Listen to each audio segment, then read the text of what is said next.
Bien, vamos a trabajar sobre la idea de colonialismo e imperialismo. Lo vemos en un contexto histórico donde la, la idea de un dominio de ciertas naciones sobre otras es algo constante en la historia de la humanidad. Desde la formación de los estados nacionales, como imperios de la antigüedad, siempre vamos a encontrar que en el trayecto de la humanidad hay unos que se imponen sobre otros. No estoy diciendo que esto sea inexorable, sino que es algo que se ha dado. Nosotros ahora, en la época moderna, lo que hemos tenido presente fue la etapa del colonialismo, donde las naciones occidentales que llegaron al continente americano impusieron las colonias. La colonia es una forma de dominación específica que se basa en tres ejes: el dominio con control político, es decir, la figura del virrey, el que maneja políticamente al territorio, es designado por la colonia, por la metrópoli. Esto, para poder lograrlo, tiene un control militar. Ese control militar, estamos diciendo la fuerza coactiva, la capacidad de reprimir, y todo con un objetivo, con un contexto de control económico, es decir, extraer los recursos y monopolizar el mercado de la colonia, ¿no?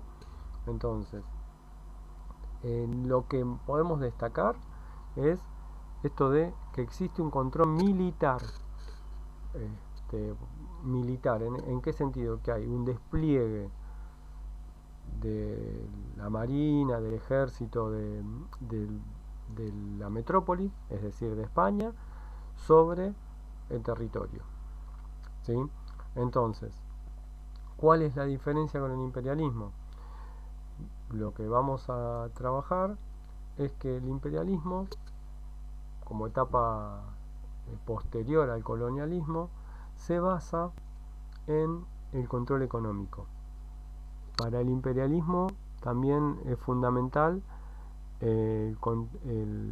los recursos y el mercado como lugar o como espacio donde poder colocar sus materias primas, sus productos manufacturados, y extraer materias primas. Entonces, el control es principalmente económico y deja el control político, es decir, la designación de autoridades, en manos del país que es dominado económicamente. Lo podemos entender también como estructuralmente como un cambio de sistema económico. Si pensamos el colonialismo, vamos a encontrar que la fuerza de trabajo, es decir, los trabajadores, había una gran cantidad de trabajo esclavo, es decir, trabajo no libre. El que trabajaba como esclavo lo hacía no por una voluntad o libremente, sino que lo hacía porque no tenía libertad, era como un bien. Conforme avanza la modernidad, luego de la revolución industrial y posteriormente la revolución francesa, nosotros vimos que, o se ve históricamente, que eh, la libertad pasa a ser un aspecto fundamental de las sociedades. Ya no existen los esclavos. Estamos hablando de, por ejemplo, el primer gobierno patrio, la libertad de vientres, y o sea que las esclavas que tenían hijos en nuestro territorio pasaban a ser libres, los hijos, y posteriormente con la declaración de la independencia, cualquier persona que toque nuestro suelo, el territorio de la nación argentina, pasa a ser libre, porque no hay esclavitud. Pero ese trabajo libre, voluntario, siempre voluntario en el sentido de que el trabajo para un asalariado es para satisfacer necesidades, ¿no? Se condice con esta idea de el imperialismo. ¿En qué sentido?